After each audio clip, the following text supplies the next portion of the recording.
To be the best, you've got to beat the best, or so the saying goes, and that's why it's like minus 27 degrees, but I'm out here with the 2020 Honda Accord and Subaru Legacy, two of the best family sedans you can buy today. The Accord was redesigned just a few years ago, and it's been on the receiving end of some serious praise ever since, and this Touring 2.0 version is a big reason why. And then you've got the Legacy, which was redesigned for 2020 and features a new turbocharged engine, but still offers standard all-wheel drive. So which one's the best? Well, that's what we're here to find out. Before we talk about all the things this new Legacy is good at and some of the stuff it's not, I just want to talk for a brief second about the condition of these vehicles. Now, like I said in the introduction, it is freezing outside today, and that means that all the car washes in the area are shut down. So we couldn't run them through the wash, and I apologize for that. I know they're dirty, but on the bright side, at least it kind of proves to you that we do drive these things quite extensively before we decide what the winners are and what we like and what we don't.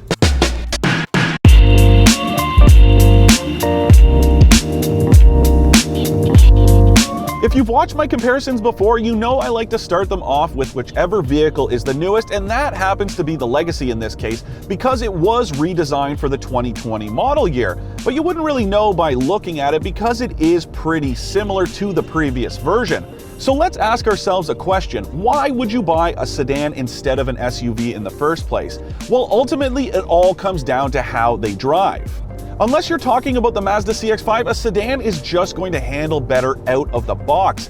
And the same goes for fuel economy. It's probably going to burn less gas because it's a bit more aerodynamic and it's lighter. And that's a great place to start with this Legacy because it is a Subaru, so it's got standard full-time all-wheel drive, but you wouldn't notice based on fuel consumption. Now, consumption has gotten a bit worse today just because it's so cold and we've had to run the cars just a little bit longer during this shoot, but all week consumption's been right around 9.5 liters per 100 kilometers, and that's actually not all that bad when you consider it's wintertime, this thing is on winter tires, and it's got that all-wheel drive.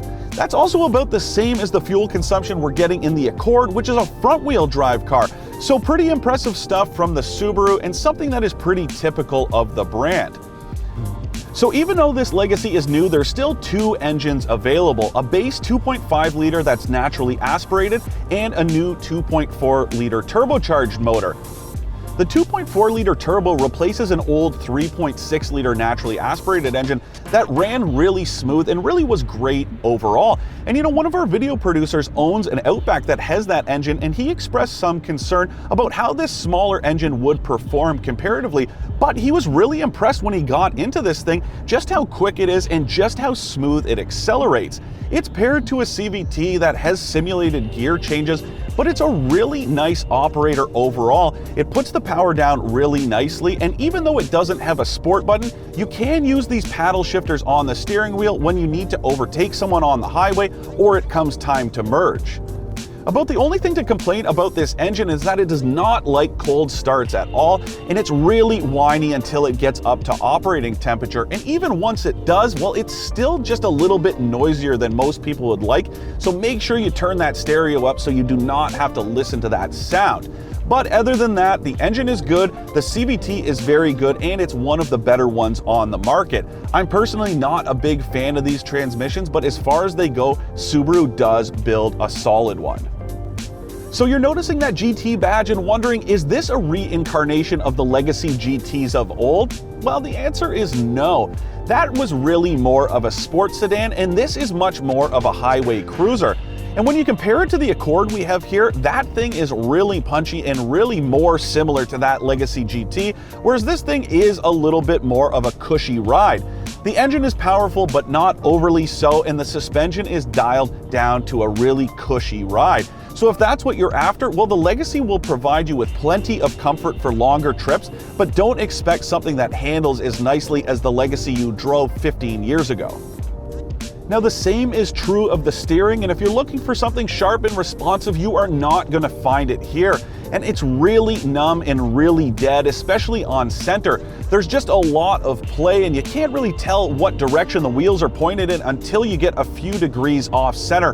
I don't really like this setup, and I much prefer the one in the Accord, but if you're looking for something that is really easy and really comfortable to get you from point A to point B, well, then this thing will totally do the job. As far as the exterior design goes, well, it is pretty dull and it does look like the last generation Legacy quite a bit. But when it comes to the cabin, I really do think this is one of the better looking interiors on the mainstream market, and especially in this top of the line Premier GT trim with this brown leather interior. Now on that note, there is some issues with staining from denim, and even this car only has about 4,000 kilometers on it, but there's dark denim stains on the shoulders of these seats, and I can really see that being a problem if you spend 40 grand on a car and you're constantly having to use leather cleaner to get that color out. But it is pretty nice overall. It's nice to the touch, and the nice thing is these seats are both heated and ventilated up front and heated in the back, so on a day like today you will definitely appreciate that.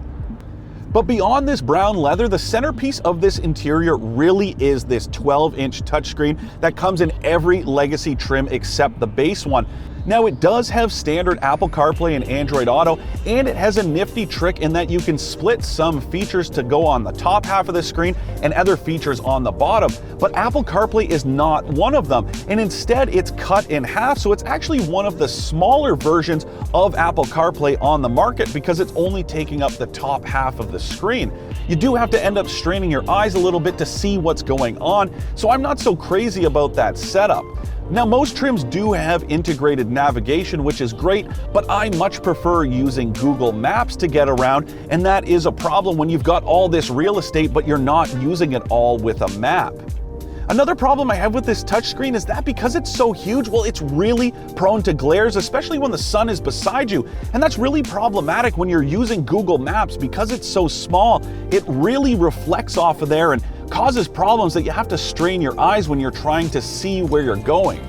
Now, there is some other great tech in here, including Subaru's telematics system that'll alert authorities in case you're in a collision, as well as give you access to concierge services or let you spy on your kids to make sure they're not going over the speed limit or staying out too late. It's pretty cool stuff. And my loaded trim has even better features, like this brown leather, those heated and ventilated front seats, a heated steering wheel, a 12-speaker audio system, and one of the best advanced safety suites in the business. But you know, I do have to say one thing about this Legacy, and that fit and finish is definitely not up to standards. The same problem existed in my 2018 Outback, and I'm seeing it here. Over rougher roads, the dashboard really creaks a lot, and there's just a lot of panel gap issues that I don't think you're gonna appreciate if you're spending 40 grand on a new car. It's definitely a step or two behind the Accord in that regard, and that's really a problem for Subaru considering it's trying to reach up market a little bit with this thing and capture buyers that are on the fence of whether they want a premium vehicle or whether they're okay with a mainstream one. I would have a big problem with spending my money only to find those fit and finish issues.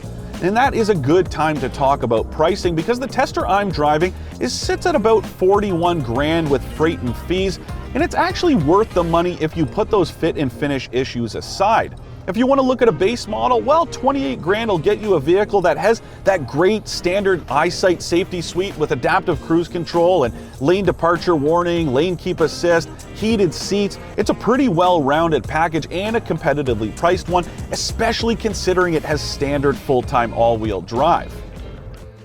Now, one of the biggest knocks on sedans compared to SUVs is their limited cargo carrying abilities, and neither of these things are going to do much to shake that stigma. The Accord does have a slight advantage here with 473 liters of space compared to 428 in the Subaru, but honestly, you're not going to notice that once you slide a couple suitcases into the back. I will say sedans do have one nice feature in that once your stuff is in the back, well, it's out of sight, out of mind, so prying eyes can't see what you're carrying around.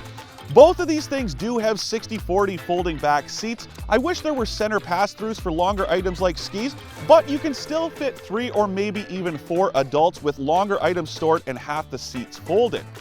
One slight advantage the Legacy does have is that for this year, Subaru has included mounting points so that you can put crossbars on there for things like bike racks, ski carriers, or roof boxes for added utility.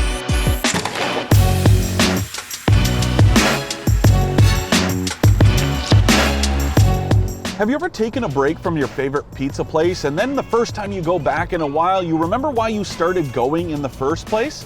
That's kind of the Accord in a nutshell. You know, it had been a while since I'd driven one of these things, but as soon as I climbed behind the wheel, I was quickly reminded of just how good it is, and that's especially true of this 2-liter model.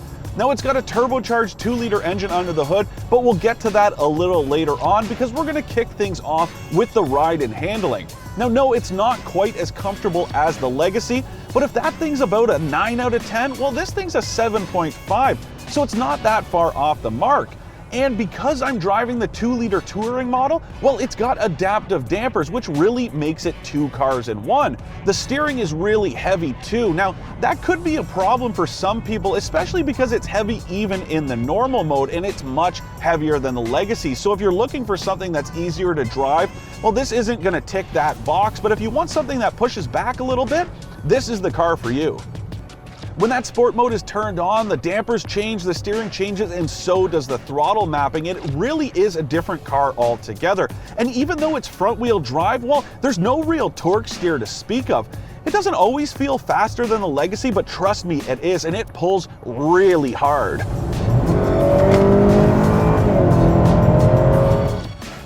If you improved ride quality just a little bit, or at least put some tires with thicker sidewalls on this thing, I really think you could pull some people out of their Audis and BMWs and put them in an Accord. And that's a really impressive feat. But a big part of it is just because this thing is so well featured and thought out. It's very roomy, but it's also got all the stuff you can get in the Legacy and some more, which is really awesome considering the price. The value prop is great. All those standard features, that standard safety suite, plus an available Wi-Fi hotspot, wireless charging, near-field communication, the list goes on and on. Honda really threw everything it had at this thing, and it shows. Another nice to have is that there's standard active noise cancellation in this thing, but from a safety perspective, it matches the Subaru stride for stride and offers some extra stuff like a head-up display. So there's lane keep assist, lane departure warning, automatic emergency braking, and adaptive cruise control. And it's not priced all that differently from the Subaru. It starts around 30 grand, and a fully loaded version like this will set you back about 42,000 bucks. But a really cool thing about the Accord is that you can still get it with a 6-speed manual transmission, and that's the case with both the base 1.5-liter turbo engine and this available 2-liter turbo. So budget about 35 grand for a 2-liter turbo with a 6-speed manual transmission. And if you like to shift your own gears, well, you will definitely not be left disappointed with this pairing.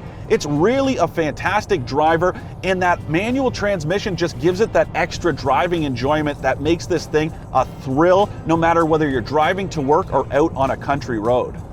I know some viewers out there might get hung up on that pricing and say to themselves, hey, for an extra $1,000, I'm not getting all-wheel drive, but if I've said it once, I've said it 1,000 times. Most Canadians don't need all-wheel drive, and it's definitely not a replacement for winter tires. And kudos to Subaru Canada and Honda Canada for including winter tires on these testers.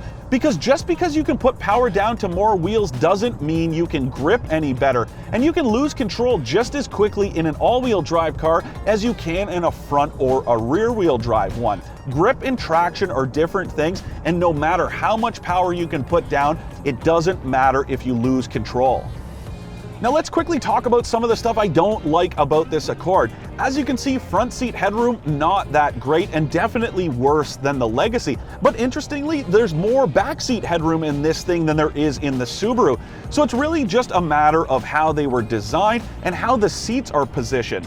There's a little bit more legroom back there too, but up front, legroom and shoulder room is about the same from one car to the next. Some other stuff I don't like, well, I do think this leather could be a little bit nicer. It just doesn't feel all that nice to the touch, and I worry about the long-term durability. And I absolutely hate the buttons you have to use to shift the transmission. I'd even prefer a rotary dial to these things. They're just terrible, and I feel like they're really a problem. They're kind of confusing to use and not all that intuitive. I really like the Legacy's comfortable suspension, competitive fuel economy, and standard safety suite. It loses marks for the lack of a sport mode, the substandard build quality in this tester, and the glare-prone touchscreen. The Accord gets high marks for its adaptive dampers, standard safety systems, and its overall excellence.